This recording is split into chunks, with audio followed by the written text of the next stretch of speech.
And welcome on back to another episode of Trapdoor to Hell. As always, your host here, Travis Gunnarsson. Joining me this week, lovely guest, Johnny Rocha. Johnny, it's been a while since we talked to you, buddy. How you doing? You're doing all right, man. By yourself. Oh, it's good. It's good. Recording this on Saturday, April 8th, night before Easter Sunday. Everybody probably preparing for that. Um, I think it was kind of ironic, right? I said last week, talked to you a couple weeks ago about having you on. Mentioned it on last week's podcast. We made it work, Got to do it late after the kiddos go to bed. Okay, all right. The Yeah. funniest part was as I'm getting ready to go into Super Mario Brothers before this, you post on Facebook that you are currently watching Super Mario Brothers. So it made it real easy to find out what we're going to talk about tonight Yep. for the Yep. most part, right? Besides Yeah. catching up, we will be discussing the Super Mario Brothers movie. Do you want to start there? Or you got some other stuff to how you feeling? Feeling all right, man. Yeah. Just tired from life. You know how it is, man. We're working men, What's new? and What's going on in the life of J-Ro? It's been a while. I think the last time we talked to you, you were uh just getting your independent license or around that yeah, time. yeah. How's everything going with that? Business staying steady? It's steady, but it's not glorious. It's not horrendous. It's just kind of like right smack in the middle. It's It's got its good days, bad days, pros and cons. It's just yeah, smack down the middle. exactly what you need to keep doing the work you're doing, right? Not enough to Yeah, be adding anything to your plate, not so little exactly. where you're rethinking about changing something, right? Exactly. I mean, it's kind of like you can almost compare, doing what I'm doing to like the owner of a liquor store. Owner of a liquor store has to stay open every day to stay in business. He can't take any days off. You're relying Mm-hmm. on that clientele, and you just got to stay in business. So it's every day, constant little struggle. I have nothing to brag about, and I've got nothing to play a violin about. It is what it is, and just going day to day. So but it's cool. It's cool. It's definitely an experience. So getting close to being done with year one, and yeah, just trying to stay alive, stay afloat. Take care of the family. That's what matters most. Absolutely, absolutely. And how's our little friend Santana doing? He started baseball. Baseball season is up and going, so I've been seeing the videos. He's looking good. Thank you. The song is out. The baseball, sometimes on a day on just weird days, I'll just be walking around being like, let's go now, baseball fam. And I just I'll do it. It's That's really what's up. catchy. And That's especially the what's way up. he sings it. That's on if you guys want to check that out, that's on J Rose YouTube. I think that's on your YouTube too, right? It's on mine, but actually, you can go to his page. It's Sammy Santana, or it Did you says set up Santana Rocha. you set him up with his own YouTube page? I sure did. Yeah, he's on there. He's posting these little wannabe photo videos of little like short films with his Marvel figurines and his plushies and whatnot, and just having fun. Oh, Not taking it too serious. I'm going to subscribe to that as soon as we're done with that. Beautiful. Yeah, thank you. No, and I anyone love else that. listening, yeah, that's awesome. But yeah, the song is catchy, right? Because I'll It's be at so work too. catchy. Yeah, Yeah, and yeah, it's just that little jingle, right? And it yeah. like he does a really good job, but of course he's not like a music, so he's like almost like half a beat off from it, Yeah, which in yeah. tune makes it, even though it's wrong, it makes it more catchy because it sticks in your brain. You know what I'm saying? Yeah, It's I just remember. I remember when we first put the song together. I go, "How do you want to do this song? So, what do you want to say? What's your hook?" And then he just started like freestyling, like, "Let's go now, baseball fam. Let's go now, baseball fam." And I'm all right. Hey, there it is. So we just put it so together. We wait a kind of second. That wasn't written by you. He just nope, came up with nope. that. He Oh, came up with it. Yeah, this yeah. guy. That was all him, dude. He's a little freestyle artist, man. He'll be in the back seat of my car and he'll just start like blah blah blah blah blah blah blah. So who knows? Maybe he's got a little future talent of freestyling or something. But dude loves to sing, loves to rap. He's he's Little piece off the he's block. uber creative. The times we talked to him, he's always wanted to be a part of your fantasy football Hmm. videos and stuff that we do for the league, whether it's him picking teams or doing this or Hmm. doing that. Yeah. I know, like when you would do this show in the past, he'd come up and like poke his head in, like he's Yeah. around, and the Yeah. music too. He's around creative all the time. So, I mean, that's super interesting for him to like see how that cultivates, right? You know? Yeah. Yeah, it's fun. He's a character, man. But he would be here tonight, and he probably would be poking his head over his shoulder as always. But he's got to go to bed for the Easter Bunny, so Oh, it's he's in yeah. he's in bed. But yeah, when we put that video together, we I don't know if you've ever seen the what's it called, the Straight Outta Compton, the movie that came out Oh, 2015, 2016. yeah, yeah, yeah, So the way that they pieced, Easy E was never a rapper, right? He was a straight up gangster slash drug dealer, yeah. and he was never known for his talents. So Dr. Dre had to put his first song together, "Boys in the Hood," and had to do it bar by bar by bar. Just recorded everything, single line, single line, single line, which takes forever, and it's a ton of work, a ton of editing. And that's exactly what we did with him. So we're working with a 7-year-old here, Yeah, and he's got to absolutely. keep the tempo and everything the same. But it was fun. But yeah, that's what we're up to. That's what I've been up to nowadays. Actually, we're still working on little videos and just trying to have fun, man. Just it's creating memories, and it's just he loves going on there and say, "Oh, I got more views," and I got this, I got that. He wants subscribers, all that good stuff. So yeah, we're just having fun and the Absolutely. baseball fun. Absolutely. I love that. I'm gonna have to go check out him playing, setting up little things for his action figures. I'm gonna send him one. I'm gonna send him like an action figure, be like, please include this in a video, but Oh give it. man, I want it to be like this character. I'll start making my way and infiltrating his stuff with that. that's what's up, man.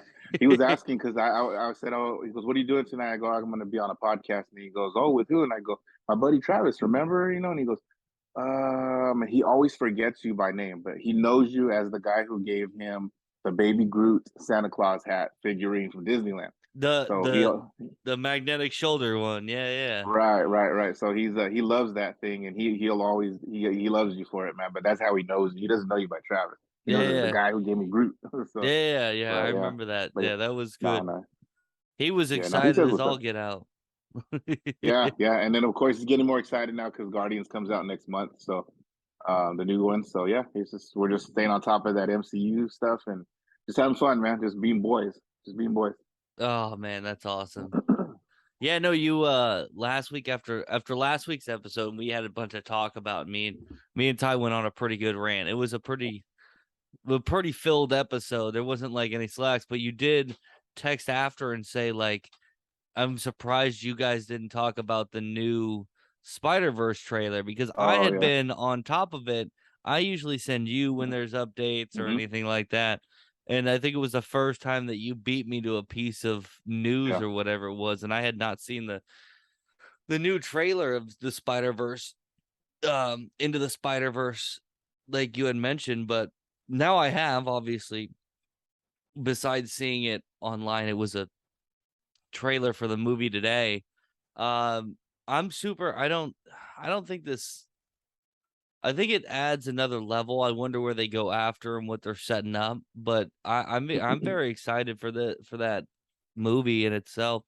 It the first Across the Spider no, it was Into the Spider Verse and now it's Across the Spider Verse, right? Correct. So Correct. Correct. I keep messing them up. Yeah, I know. I know. I have to think about it before I say it too. But Into the that's a Spider-Verse was fantastic. I like great movie. probably one of the best animated films of all time, up Yep. there with like the greatest Pixar stuff. Um, this one, I worry that it's not gonna hold that same emotional feeling. I get worried, just as in with the last MCU Spider-Man movie, when you start to include all three of these guys, right? That Hmm. one was bringing in Garfield and Maguire to join Tom uh Tom Holland. Thank Holland. you. Uh huh. Like and then adding in different elements, like it becomes you have to draw a line where it's like nostalgia, those little nichey things, and then telling a good story. And I hope that Sony does a good job actually telling a good story with this and not just getting into the whole look at this Spider-Man, look at that Spider-Man, this Spider-Man's Mhm. fighting that Spider-Man, and things of that nature, which they didn't in Into the Spider-Verse, so I don't think they would do it now.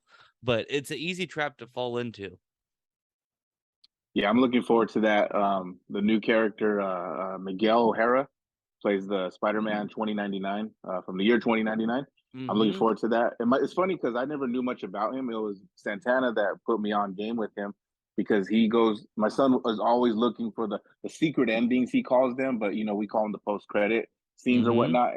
And he saw that and he was like, "Hey, there's another Spider-Man." And so we did our research and went, "Okay, Miguel O'Hara, okay, the blue Spider-Man. All right, this is gonna be cool." But you're right. We don't want too much fan service. We want another good story, and this is volume one, so there will be another movie after this one. So we'll Yeah. see what they do with it, dude. But yeah, it's going to be hard to follow up that first one. I know it is one of the best Spider-Man movies, although it's animated, but still Yeah. fantastic.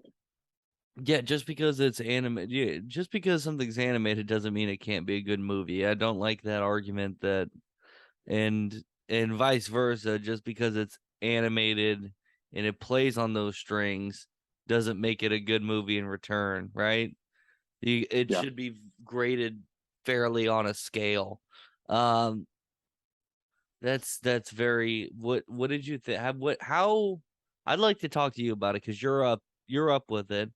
And how do you think the Marvel Cinematic Universe is holding up at this point? And I've talked about it on this podcast um a couple of times, mentioning my buddy Donald and like things I've heard from other people and stuff where it's a lot of hate right now for some of the CGI and the work, and it seems sloppy. And then people mentioning that they don't think the stories are fitting better and want to go back to the way it was before and all that stuff. And I've made my opinion very known, and I've talked about it a bunch. But I'm interested to see from your point of view how you think those things are going, and how do you think they're phasing in these new characters and stuff right now?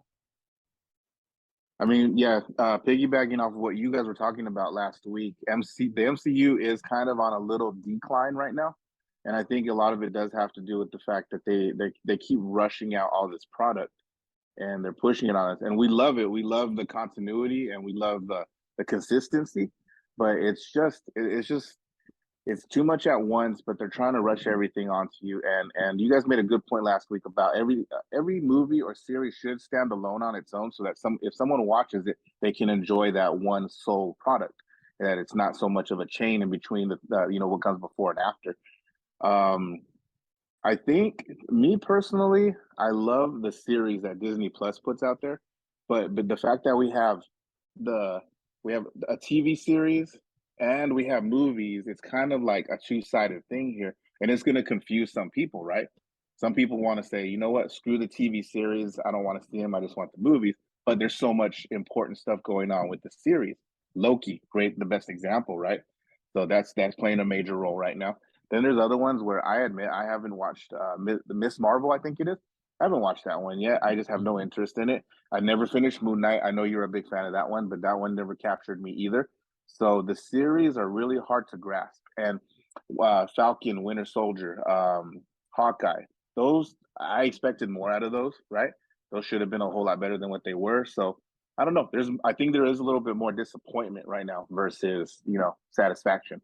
And following Endgame, Infinity War, the Infinity Saga, those are hard shoes to fill. It's a tough act to follow. So it's been tough. It's been really tough, and I'm trying to love everything, but it is hard to right now. Still love the MCU. I'm gonna follow it like crazy, and I'm very excited for this Kang Dynasty thing and the Secret Wars. And so I hope that they can redeem themselves. And this is the time. They got to do it now. But it has been more of a disappointment than anything. So that's where I stand with it.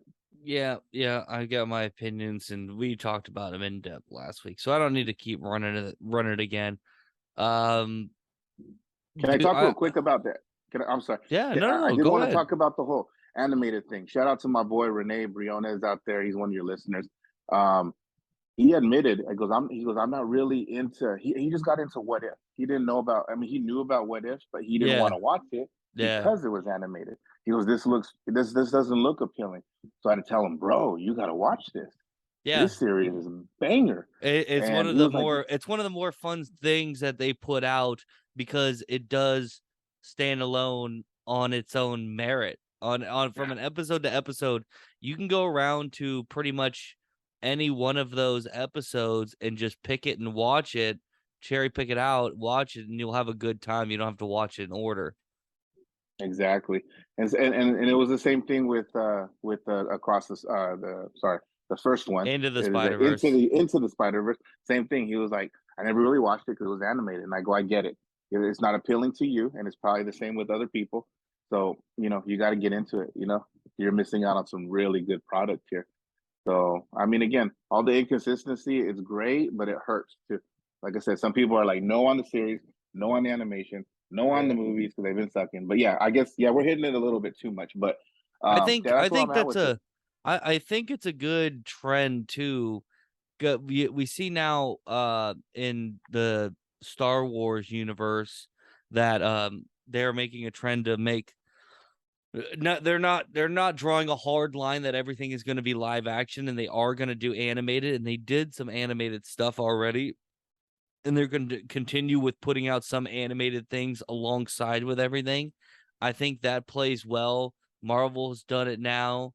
It's played well. We're looking at in August having the new Ninja Turtles Hmm. movie come out that's animated that looks awesome. I'm very excited for that. I know Me some too. people aren't really, but I like it because there's that time in the early, let's say the Transformers generation, right? Hmm. Where it's Michael Bay Ninja Turtles, it's Transformers, it's everything's live action, everything's hyper visualized, and sometimes it's not the best avenue to tell a story in. And I like coming back to this. And now at the times where that was super interesting, you have animated stuff that's coming from true anime. Like a lot of people in my generation and like Tyler's generation, especially, their animated stuff is so like when I grew up, when the generation before me and my generation towards the earlier part, a lot of we there was a ton of new animation and stuff on that was new and fresh and different. And then as we started leaking to those early 2000s, they kind of cut out American animation movies and went to Hmm. this old IP, make it new, make it CGI. We have this new tool that's been busted open by, J.J. Abrams and uh God, I'm fucking Can't help you on that one. Jurassic Park. Who Yeah. directed it? Who Oh, directed it? Steven Thank you, Spielberg. Steven Yeah. Spielberg and all these guys busted it open, this world of CGI that they can dip into. Yeah. And they kind of took away from doing traditional animation style. And that was at a time where like the Disney classic stuff, right? Pixar was getting big, but like Disney classics were kind of down. This is right before Illumination was Hmm. created, branched off from old Disney and Pixar people leaving to go to Universal. As before that, there wasn't a ton of really good animation out there, and everything comes from No. anime.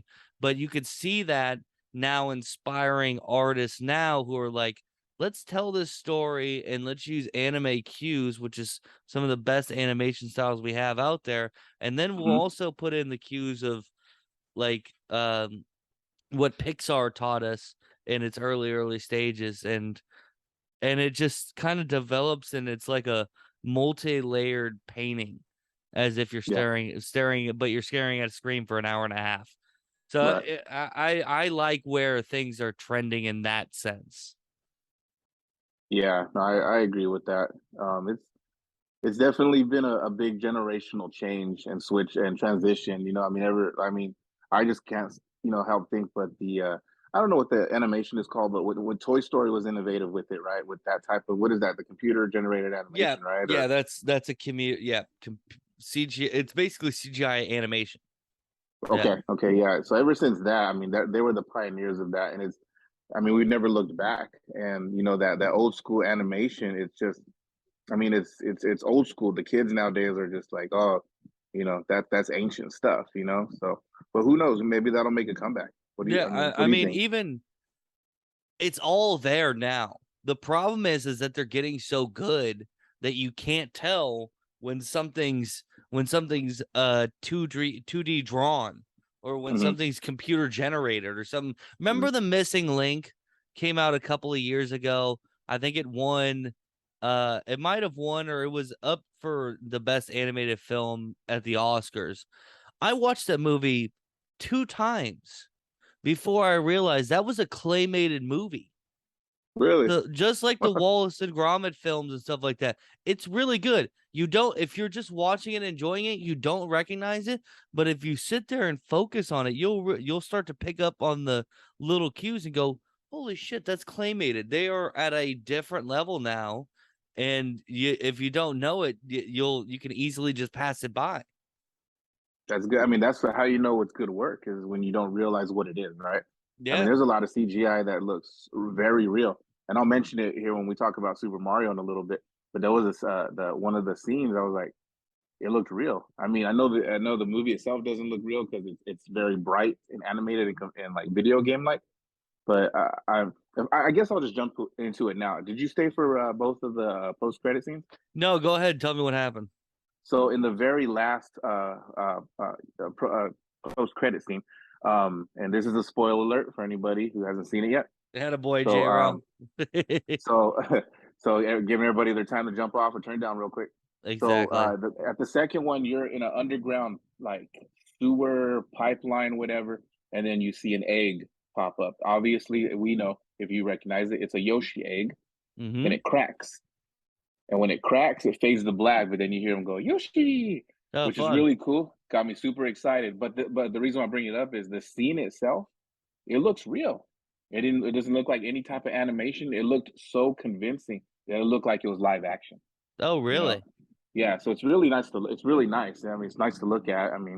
But that's the direction we're headed in right now with things are gonna get better. We think we're at the top of the game right now. Like we haven't seen nothing yet, I'm sure. Bunch of geeks out there getting it done, you know? Yeah, no, I just hope I really hope to real quick just brush over, and I talked about it last week with Ty. I hope, you hope, I'm sure we all hope that what's happening with the Marvels, the MCU, and some of these other companies that are having trouble keeping up with the demand and their work seems to get sloppy. I hope that's just COVID backfill that's still not Hmm. kind of worked its way out, and that we get Yeah. out of that very soon and they have enough time. Also hearing that they're overworked and stuff, just from a personal standpoint, I don't want to hear that, because they're Hmm. artists in, right, although their job is to make animation for or CGI work for a huge corporate entity, Yeah. they're artists first and foremost, and they should feel the freedom to breathe and not be kind of worked to the bone. I agree with it, man. If I had to compare that to something else, it'd be like your favorite burger joint, man. If it's busy, make those fucking burgers, man. Just pump them out, get them to the customers. You know, it's all Yep, about demand. So, but yeah, exactly. as fans, no, we want more, man. And I'm super excited that we're finally knocking on the door for this Kang Dynasty thing. I think we're finally reaching some sort of a climax of some sort. But speaking of which, did you watch the Ant-Man and the Wasp new one, the I did. Quantumania? Yes, yes, absolutely What are did. your thoughts? What are your thoughts? I Uh haven't heard you talk on that. the Ant-Man and the Wasp Quantumania is a fine movie, and it's kind of falls in line with the rest of the Ant-Mans. Some questionable there's some questionable things that they just pass over that keeps the plot moving forward. Yeah. Um like there what's her name's mom, right? The who she played for? Michelle Pfeiffer, maybe I don't know. Hope Van Dyne. Yeah, Hope Van Dyne. She Michelle Pfeiffer's mom. Mm-hmm. Yeah, Michelle yeah Pfeiffer played the mom. yeah. Thank you. Yeah, I knew I had that. I just couldn't remember it. So her character after coming out of there is so afraid, right? She's at the beginning of the movie, she's like, why would you be messing with the quantum realm? Blah blah blah blah. It's so tough. But if we Yeah, remember, that's how Scott was able to say like come back and he missed the blip was because she was with them and they were gathering things from the quantum realm and she didn't think yeah, it was worthy enough to keep them from going back there then her motives are just really messed up throughout the whole movie and it really screws with me. um I know a lot of people had issues with like how Kang is defeated in the end. I don't have an issue with that. They kind of weakened him mm-hmm. enough. They put the right things in place to weaken him enough so the outcome that happens is the outcome that happens. Is it kind of where we wanted from our first Kang experience, especially this being the one that this is the Kang that the Kang dynasty's banished. Um, eh, that's kind of what eh. I don't think he's dead. I don't think we've seen the last from that Kang specifically. Uh, the cast does its job and the plot line does its job and it serves its purpose well. Um, I I would feel a lot better about it had they figured out a way to um make Hope Van Dyne's storyline a little more straight and narrow. Put something in there that gives reasoning. There's You have to clean up the post credit scene of why she was okay with Scott going into that realm and make things more clearly. I think they focus on other things and it kind of it took me out of it, right? As soon as you have me questioning somebody's personal stuff, like that's why Captain America works for me. Like one of the big reasons that Captain America Civil War is so good is because at no point do you not logically go, well, I know why why Steve Rogers feels that way, or I know why Tony Stark feels that way. mm-hmm. Like it's all logical and it makes sense. And anything that would anything that would contradict their opinions during that movie gets cleaned up because Tony does self-reflection. He gets brought to attention the child by that mother in the hallway that kind of sets the events in a standard. He would have never done Yeah, that before, but he's had that story arc that brought him to those feelings. And I just don't understand where her feelings come from and how she mm-hmm. can do the things she did. Like the whole movie, she was so afraid to tell her family what was waiting for them, even though Mm-hmm. they could have better prepared to how to fight King earlier. True. Had she just said something. It Yeah, made you don't sleep Kang under the rug, dude. Like it. I mean, from what we saw, I mean, I and that character too. I mean, I honestly thought that he was the main Kang.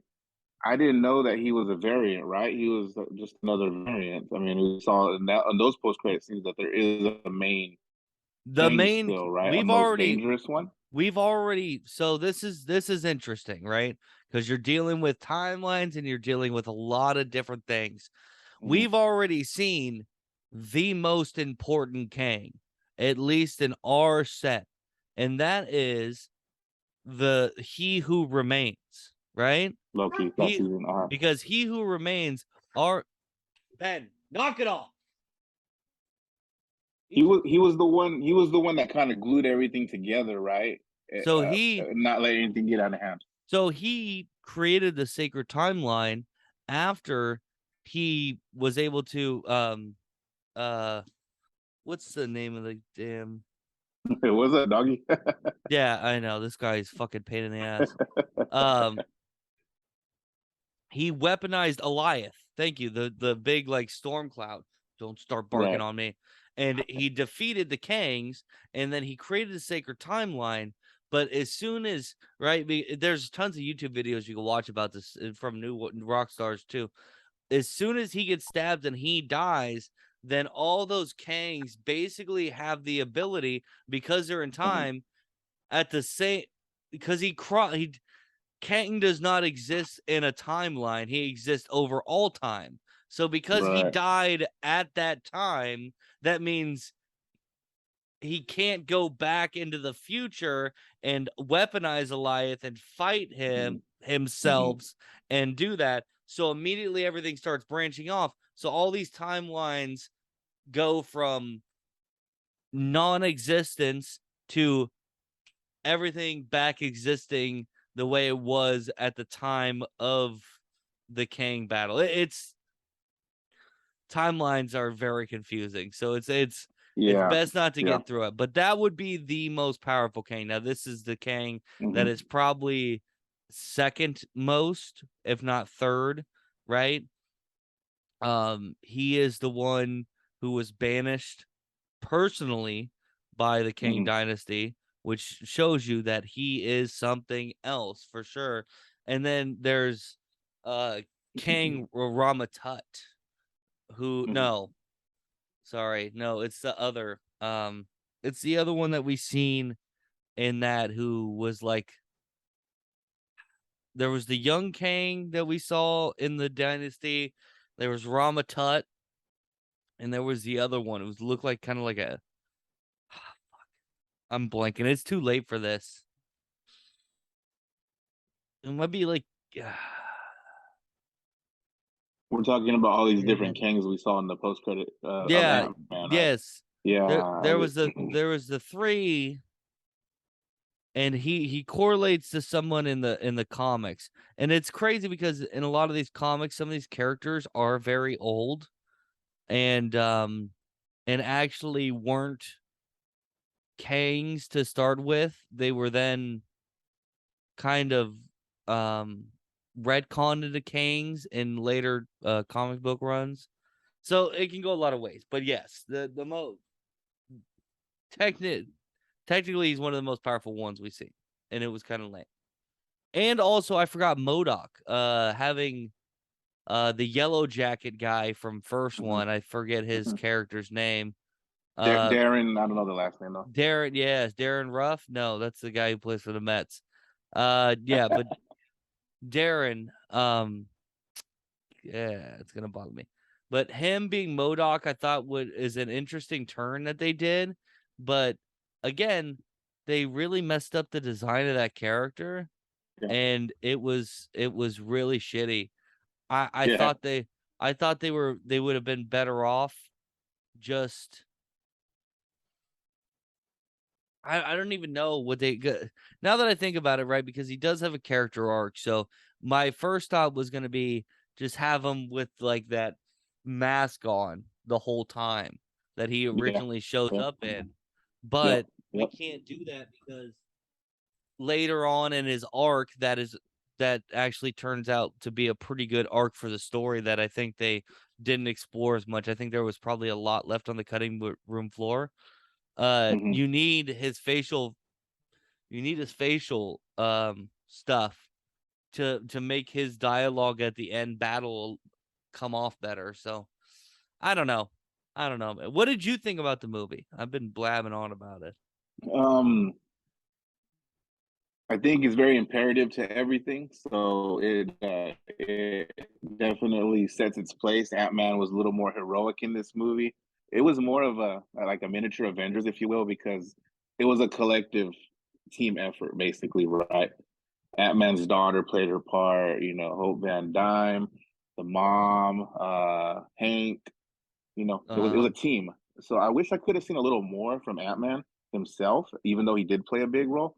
But he's still, a lot of people consider him the weakest Avenger, right? Commercially speaking. So a lot will disagree because if it was his idea at the beginning of Endgame that brought everyone back, right? He's the one that took the idea to Tony Stark to do the whole time thing. But So he's definitely like, what's the word I'm looking for? Like he's underrated, right? So I I wish we would have agree. seen a little bit more. I think we should have seen a little bit more out of him to put that I hero aspect. He's gonna play a big part here, I Hmm. think, in one of these movies, and I think people are gonna wish for the fun Ant-Man back, but I think this is Hmm. it's just like Tony, right? It's just like Iron Man. You don't get Avengers, Infinity War, and Endgame Tony without Iron Man 1, Iron Man 2, Iron Man 3, all the Avengers movies before Captain America Civil War. Like you don't get that guy without all of that. And it's just a crazy thing. And I could see the trend for Ant-Man to get a little more serious in that sense. But I Yeah. also see it seems to me like the directors and stuff are almost afraid to take it too far in that direction. Mm. I feel I feel a very impactful. The thing is, right, you think about it this way, the snap and losing his daughter and stuff was supposed to impact be a much greater impact to him, but that kind of takes a back seat because of the gravitas of the universe, and everything is weighed on these Avengers that you're not even thinking about their personal relationships that were really damaged by that. You see them trying to Hmm. expand on that in this movie.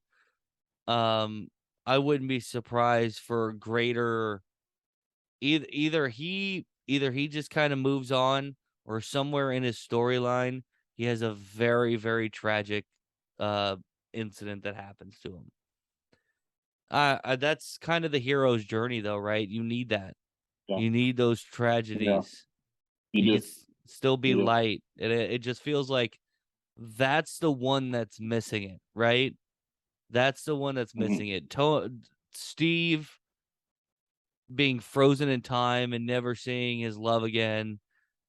Hmm. Uh, Tony over years and years and realizing that his weaponry has caused so much harm to people, and seeing that grow with the birth of his own daughter and stuff, like, and seeing that possibly get ripped away, that's there. Spider-Man, we don't even have to go into Spider-Man. The character is literally only tragedy that fuels him. Thor has it almost every time he thinks his brother dies, although they keep bringing him back, but then his dad dies for real, and his mom Yeah. dies. I just Yeah. don't You feel see for them. that. I don't see that with Ant-Man, and that's why this Yeah. character, his arcs don't really mean a lot. And I will talk What? about that. I think that applies to what we get with the Super Mario Brothers movie that I seen today. But if you don't have if you don't have this low, whether it's a tragedy or whether it's great stakes, you can't feel that big high. That's the great thing about movies. No, I love your points there. Using those three examples, those highs, those lows, the tragedies, the losses, everything they've been through. It definitely builds character and matures them. It gives them all these different emotions, all these various emotions, and you just kind of feel with them. But yeah, Ant Man is definitely still lacking that. And as far as the movie goes, just to finish answering your question, the King character himself, what's his name? Lee Majors is the actor. Fantastic Yeah, job. I love the character. I yeah. love the character. I love the way he carries him. Bad guy now, Express. bad guy now. Yeah, yeah, yeah. That's what was crazy is a lot of people around, people who on the internet talk about movies and things like that and of that nature. Jonathan Majors has been a lot of what people have said, in like he's gonna be the next big Oscar guy. He is fantastic in almost everything he is in, and I don't disagree with that. And then as soon as he comes off of like a fantastic role, I haven't seen it yet, but I heard he's like lights out in Creed 3. as an Did a great job. antagonist. I heard Yeah. he's great. He beats up a woman, I guess, and it's kind of like, son of a bitch. I hate to say it because shout out to that woman. Like, sorry you got your ass beat by Jonathan Majors, but man, we lost another boy. That guy was fucking Yeah. great. But Yeah. So I mean, so what do you think at this point? Do you think his career is gonna go on a downfall? Is it over? Is he I gonna don't. bounce back from this? Like, I mean, Yeah, I think he he's can. about to hit his prime. I think he easily can. Uh, you know, in the event that this is just one case, right? I don't know too much about it, and it sucks to speak on something. I'm just trying to make jokes and be funny here for the most part. But if it's just the one case and that's still shameful, and he comes out and he does the right thing about it, he acts accordingly to it, we have no more incidents. I see no reason why his career would flutter too much. I think for a little bit of time here he drops off because he's been on a real hot streak of being in a Yeah. lot of really good movies. I Yeah. think that slows down a little bit, and we'll just see about after, let's say, like a 6 to 9 month range, Hmm. if people start hiring him again for movies, right? So he's still got a couple things that he's probably still, I think, gonna be in, that he's already shot in the can, I think. So we'll see him take a big break, and then he'll get back to working, but we still won't see anything for him for a few months, and then it'll have to be addressed there. It just all depends how Hollywood is at the time, right? If people want to still hold grudges, if no more cases come up, I don't I know. think it's a media thing too. It's a media coverage thing too, where how much is the media going to stay on top of this and make him look like a questionable guy? You know, try to let it go, right, and let him flourish because yeah, he hasn't even hit his prime yet. He's about to get going here, and as MCU fans, we don't want him to go anywhere because we want to see what transpires with the Kang character. If I could touch real quick on the Creed 3, I just saw that movie about a week and a half ago. Fantastic movie. I admit I wasn't a big fan of the first Creed. I never saw the second Creed, so I heard it was great. But I gave this one a watch, and it was great. Now I want to go back and watch too. But good movie is one of those movies where I was going to give up on it at the beginning, but then things were happening where I had to stick around. Halfway through the movie, same thing. Oh damn, I got to see how this ends. Then I just ended up watching the whole thing. He did a fantastic job.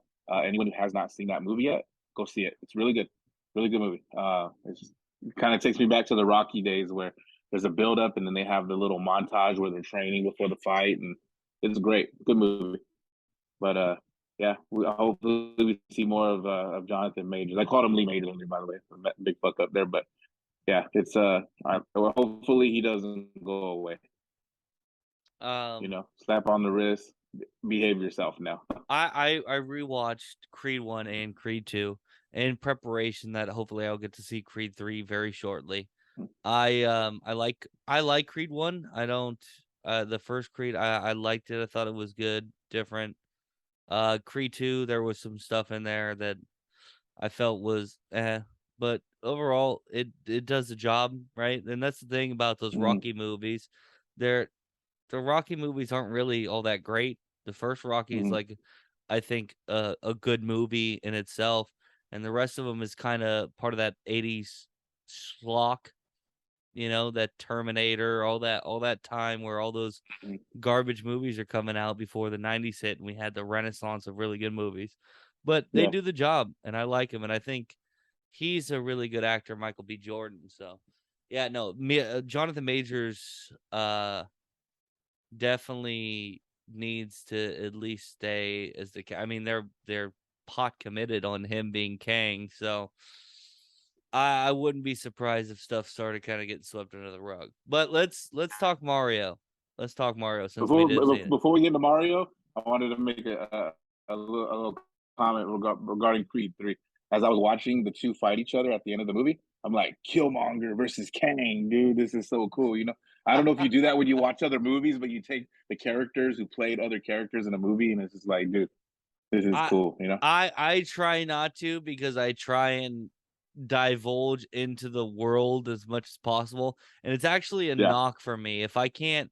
identify with the character you're playing in that movie at the time I'm watching it, if I still think like you're just somebody else, then you're not doing a good job, right? That's It very true. Yeah, no, you're right. You're right. I'll equate it this way.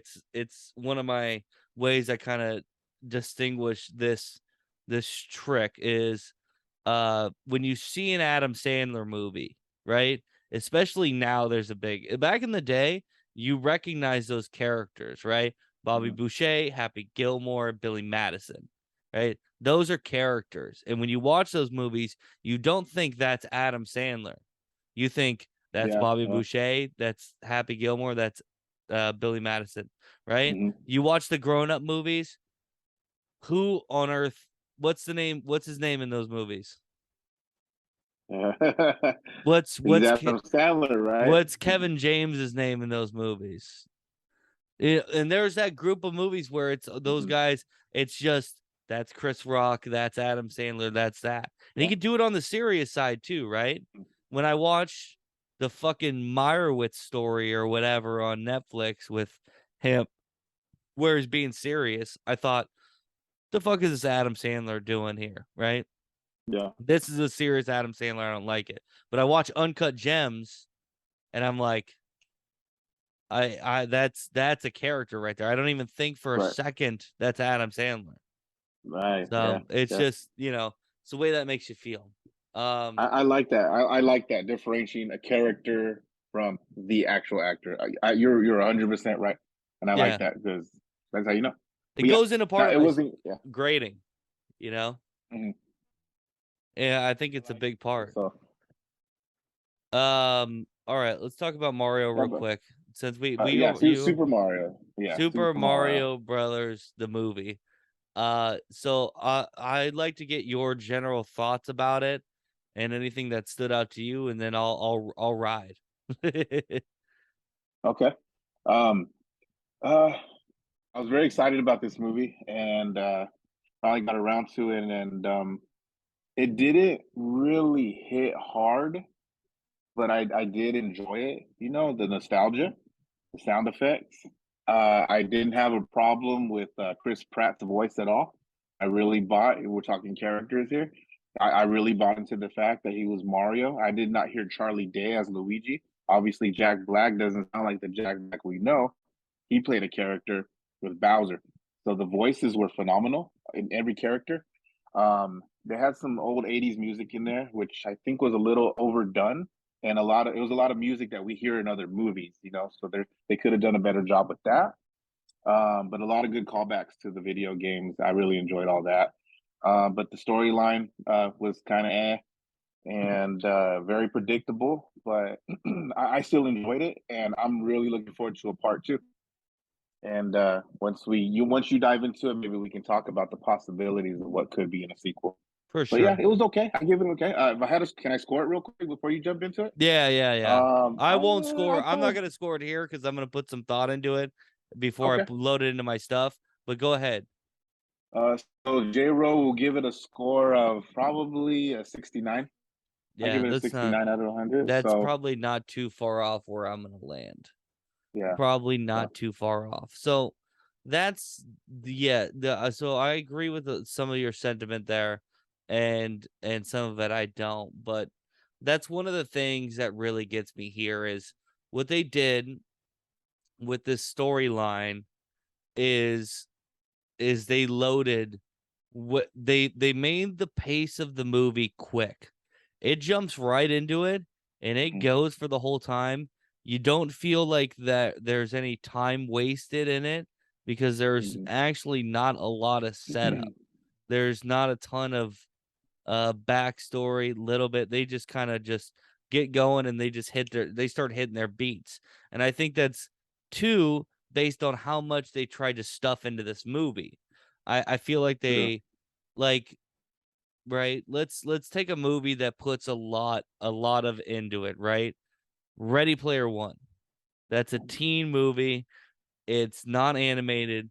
That's a long movie. I think that movie's up there close to 3 hour time run. That's got a ton of stuff in it, but they let those scenes breathe, right? Because it's built on references. but at the same time, you're having references and you're having dramatic scenes and all this stuff. You have to feel for the characters, so you have to play to their emotional cues. Where I think this movie tries to put in so much at the very at basically the start of this Nintendo franchise for Universal, that they try to throw a ton at it, and in turn, you don't get any emotional backing to Mario, Luigi, Peach, Donkey Kong, even Bowser. Nobody has anything. So there's at points in the movie where they try and go turn it, flip it into this fun, jaunty adventure and go, we've got grand stakes here. Don't you feel for Mario right now? And they're basing it based on the fact that, one, you're either a kid and you do not really need that exposition, or two, your nostalgia picks up where the storyline is lacking. And I think that's a cheap way out. I think It they it should is. I think they should have dumbed down the plot. And this is a Sure. fault. This is an at fault of what now, right? Because obviously from the very beginning, this wasn't going to be one movie. They had already announced at the time they started filming this, they were announcing stuff about how they were going to have a Donkey Kong Country movie associated with it, and they wanted to do more Nintendo based stuff after Universal got the rights to do so. So why take Bowser and make him probably in his closest venture that he can to get Princess Peach and dominate everybody to the point where he sends Peach to the Donkey Kong Country to ask for help? I just feel like they went too big too early, but didn't give the movie time to breathe. So it just feels like, here you go. And it really, that part really upset me. Um, I didn't like at the very beginning, they showed the trailer and they literally had Chris Pratt and Charlie Day do fake Mario and Luigi voices for their trailer, and then that was the joke. They were making fun of everybody saying, like, why will we do those stupid accents? Those are dumb. It's a little over the top and stuff like that. Me, it did bother me. Like, a lot of these other characters you don't hear from much, right? You hear from Mario and Luigi. Like, you hear their voices. To not even attempt to do a version of it and just talk normal bothered the fuck out of me. I hate it. Jack Black does a good job at trying to bring the presence of Bowser. I think he nails it. I think Seth Rogen got an easy cut because Donkey Kong doesn't really talk. In any of his movies, he doesn't talk. Those characters don't. They just ooh, and shit, right? So Right. he got it off easy. Anna Taylor-Joy bumps it, like, she tries to be a little peachy during hers. Keegan-Michael Key is trying to play a toad. Like, it all there, and these two guys not doing anything. There was points where I could hear Charlie Day kind of get into that, and I think his voice is probably closer to what a on-screen Luigi would be, but Chris Pratt was just off, and it continued to kind of haunt me during the movie, where I couldn't associate to a Mario because it was Chris Pratt. It bugged me. So are you saying you wanted to hear more of what they did in the commercial, those video game voices? Did you want to hear more of that throughout the movie? Yeah, I would and hindsight is 2020, so who knows, right? I'm taking a shot here and just guessing. If they would have done those voices that they did during that commercial scene the whole time and cut out that joke, I think I would have been very more fond of this movie. Okay. I Yeah. just a little bit. It's not too much. It's not gonna bring me over the top or anything because, like I said, it's still huge. Like in the department of actually making me feel anything, right? Mhm. And we just did Sonic, and those Sonic movies actually have. And I talk about it with Ty. I think when we talked about it on this show before, those Sonic movies, with at the same token that it's kind of a downer. It was a downer in the first one was great, right? And I explained it perfectly for after we were talking about the second one on the podcast. The first one, you have to. The way you get them emotionally invested is you put them into our world and you give them Mhm. a character to bounce off of that relates to us. He's an alien. He's different. Sonic is different. So you give him that bounce back, you give him that relatability in our world, and you give them emotional status and all that stuff, and it works. The second one, I felt like the human parts of the story where he's still with James Marsden and stuff for Sonic, I was like, that's kind of dumb, but at least I still Mhm. feel this movie. In this movie, there's no relatability because they don't Mhm. bring it. They try to, but they never expand on it to a full point. And it should have been because there's a big underlying thing of like like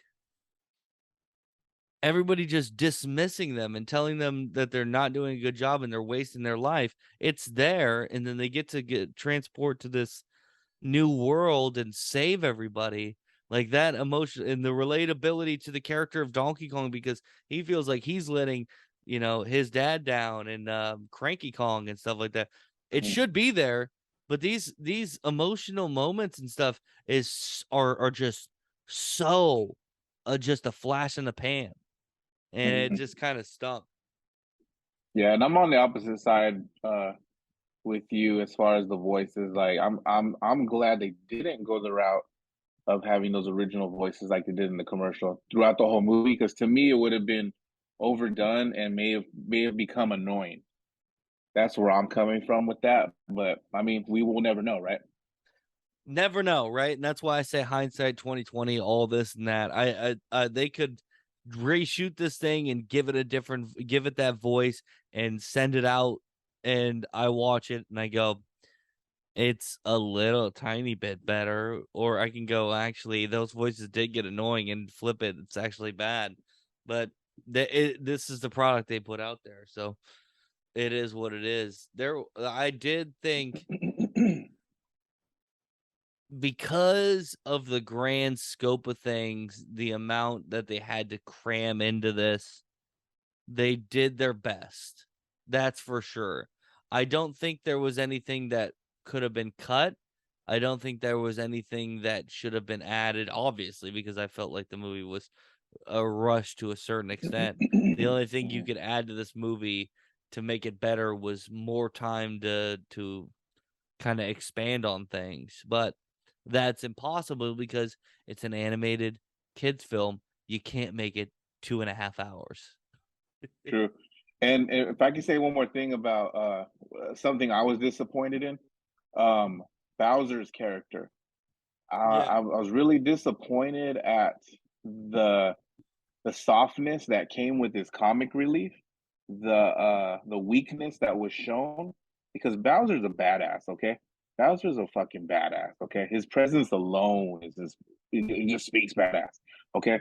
Um, the fact that he broke into song sometimes and a very lack of confidence, a weak song, breaking the song. I didn't really enjoy that. It really brought his the power of his character down, and I didn't like that. I wanted him to go full strength, 100% evil slash powerful slash sinister bad guy. You Well, know? I think that's the comedy in it, right? In my opinion too, right? And I've seen this from online is in any realistic sense of it, besides being an old school game and just for fun, right?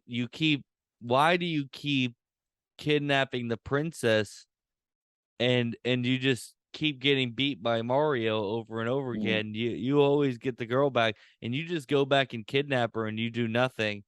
Like, what is this uh emotional dynamic for the video game, and then to take it into a movie and go, well, how do they make this emotional dynamic work?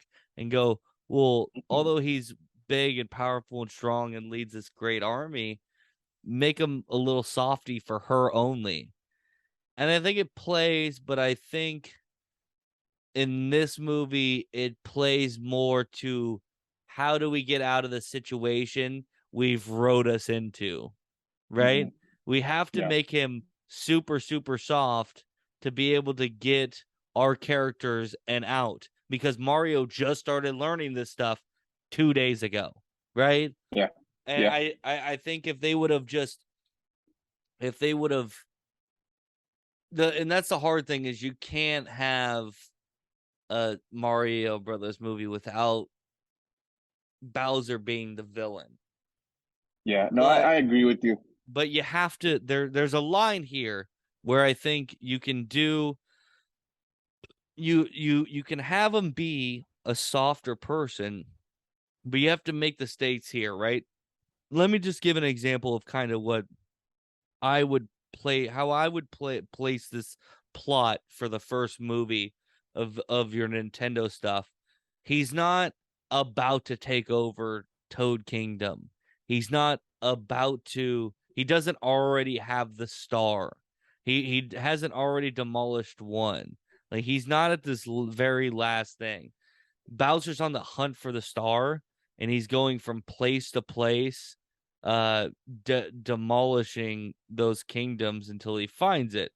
And Mario, and you get the same thing. Mario and Luigi fall into the pipe, but instead of, he's already got the star and he's on his way to Toad Kingdom, right? All you do is you twist this a little bit.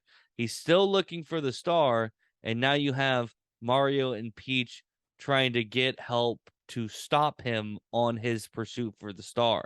And on the pursuit for the star, right? They catch up with him. They get Donkey Kong. They get a couple other, heroes. Grab a couple other from Donkey Kong Island or whatever. You got Toad.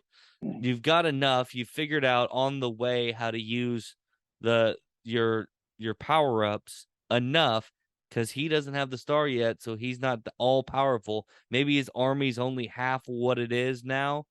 uh you have him battle, and his weakness is that he can't hurt Peach because he's in love with her. But then you Yeah. don't Yeah. escalate that feeling until the very end, maybe for a little bit during the final battle, or after their first battle. He takes Peach and they have to train a little more and come back, and the whole time he's got Peach, she's treating him like garbage. And then for the next movie coming forward, we don't have that soft Bowser anymore, which I don't think we'll have anymore. I think we're going to have a more main, but then in the next movie, he can escape, get the star, then it's grandiose. Then you can go this big again, where he gives her the ultimatum, like, you marry me or I destroy your plan, your thing, but I'm not going to be a softy about it. I'm just doing this for pure power and for my thing. And that's how you get away with that, right? Does that make sense to you? It does. It does. I hope you're right. I hope you're right because I want to see more Bowser, and I just wasn't happy with what he was. He was kind of a bitch at the end, and I don't like that.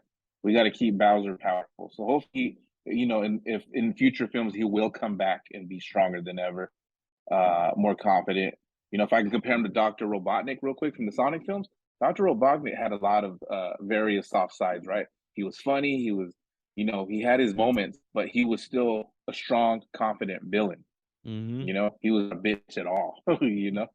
So I hope Bowser can His make a little bounce back. his weakness is different, right? Dr. Robotnik's weakness in his isn't in his softness, it's in his over what's the word I'm looking for?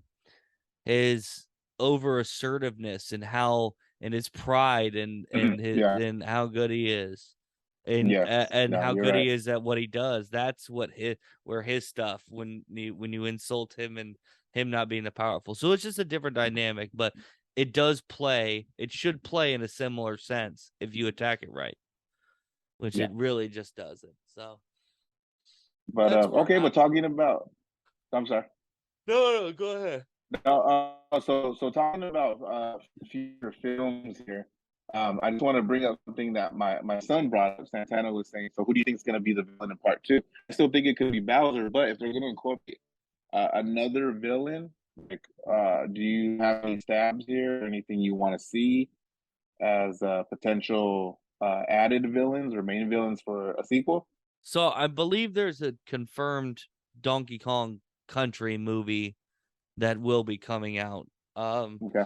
I'd be interested to see what they implement there and how that if that ties in to this Mario storyline. I don't think there's really anything anywhere you can go but to do Bowser one more time. But then Yeah. that means Yeah. I think that means that you have to kind of stop with the individual Mario movies at that point, going Bowser again. And there's nowhere to really keep going. It's kind of like putting tying your hands in a knot when you go this big. It'd be like, imagine instead of the first Avengers movie being Loki and fighting for whatever. Imagine that's Thanos. Like, okay, well, we don't have anywhere to go. At least Yeah. in my opinion. I don't think there's too much to go here anyways. I think they should just do a good job. There's so many Nintendo characters that they can go after. I would start plugging at these different very interesting characters themselves. Yeah, I like that. The direction I think that they could go, besides keeping Bowser, is what about Wario? Wario is like a villain, right? I don't know if he's Wario like and anti-hero or whatever, Waluigi. but Yeah. Wario and yeah. Waluigi. And then also, if you remember when they brought Super Mario World into play, they introduced the seven children of Bowser. So that's another thing you can go with. Hopefully, they can bring those characters in. But also, of course, I talked earlier about it. In case you missed it, spoiler alert once again. At the end, it looks like Yoshi's going to be introduced in the second one. So I'm pretty hyped up about that. So And yeah, now I'm ready for it.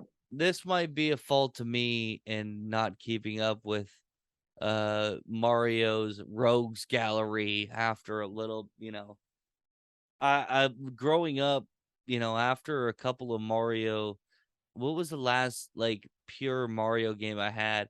It was Mario 3D Sunshine or something like that.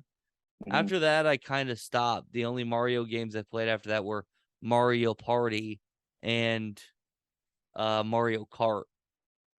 Right. So that kind of could be where I'm falling out and I'm missing these characters. I don't know. As with me, I never played Luigi's Mansion. I never played the one you just mentioned right now, Yeah. Sunshine. I mean, I just played Yeah. the OG games. So I kind of fell out of it. I grew out of it, whatever, got into PlayStation, and let go of Nintendo for a while. I got into Wii for a second, but there wasn't much Mario going on except the old stuff. But My mom they still touched played on it very well. But yeah, I'm sure there's a lot of avenue. yeah, my mom played a lot of Donkey Your mom Kong played. Country on the Wii. She liked that Donkey Kong Country game. That was Yeah. fun. All right, well, you know what, brother? Let's get out of here. I think the Easter Bunny's got to come hit our houses collectively, right? Yeah, I think my guy's waiting out the window right now, saying, "Go to bed, motherfucker." So, but yeah, hey man, thank you for having me on, man. It was cool to talk movies here and all, and yeah, I'm glad that you guys are bringing you're back with the show. You've been on a hiatus, man. So I just wanted to say personally, this has been a while that I've missed you, and it's Yeah. good to hear you guys again. Fantastic episode last week with you and your brother, and hopefully we get more. I'm hoping to get a I good know it's hard, man. rotation going and to get out ahead of contacting because it's one of the main things is always trying to find people to do this with. I can do shows on my own in a pinch, but it's really not ideal, and they don't come out to my standard, and Mhm. it really will play with me psychologically, and that's kind of what led up to that big break. Was I was getting into a spot where I was very busy. I wasn't contacting people to give enough Sure. heads up. Sure. I didn't have Yeah. Yeah. ideas to talk about. I didn't have uh anything, and then when I would come and try and do something by myself, it just felt like I was bleeding myself thin and I wasn't being creative. So I'm glad to be back, and I'm glad to do this, and I hope to have you on again in a couple of weeks, J-Ro, for real. Right on, man. Hey, no pressures on anything, man. Just pump out what you can when you can, man, and we'll be listening. So Absolutely. All right, everybody. So as always, uh make sure you go. Remember, Twitter is now the only place where you're gonna see the updates for things and where you're gonna see me post that the show is up. And that's at the guzzler underscore TDTH. YouTube, if you're watching on YouTube, go subscribe and auto download on whatever you do your podcast on so we can bump those numbers up. And on the opposite side, if you're only listening on like iTunes or Spotify or whatever, go to the YouTube and subscribe there. And then when I post a video, just press play on a device that you have laying around and silence it just so I can at least get the play on the YouTube. But you don't have to watch it. I don't care what you do. But if you do enjoy the YouTube, go subscribe. It's nice. I appreciate that very much. All right, J-Ro, you got anything else for the people out there? just want to just remind the people, like you always say all the time, if you're listening, hook us up with some questions, hook up Travis with some content ideas, things you want to hear him talk about, so that it can spark your interest and you guys keep listening, man. The more content, the better. Travis is no stranger and is not shy of anything, man. He'll talk about whatever you guys want to hear. Yeah, trapdoorpod@yahoo.com. Emails. Go ahead and email us if you have anything that you want us to talk about. J Rose exactly right. There's nothing that I pretty much won't talk about. So if it's a topic that I'm not familiar with that you want my opinion on, if you give me enough notice, I'll dive into it. You If sure so, will. Yeah, if you will. somebody says I want your true opinions on the OJ Simpson murder case from the 1990s, I will give it to you. Yeah, yeah. I'll give you details, and we can talk about that for 30 minutes, whatever it is, whatever it may be. All right, everybody, have a good weekend. Happy Easter. Hear that Salem hush. Peace out, everybody.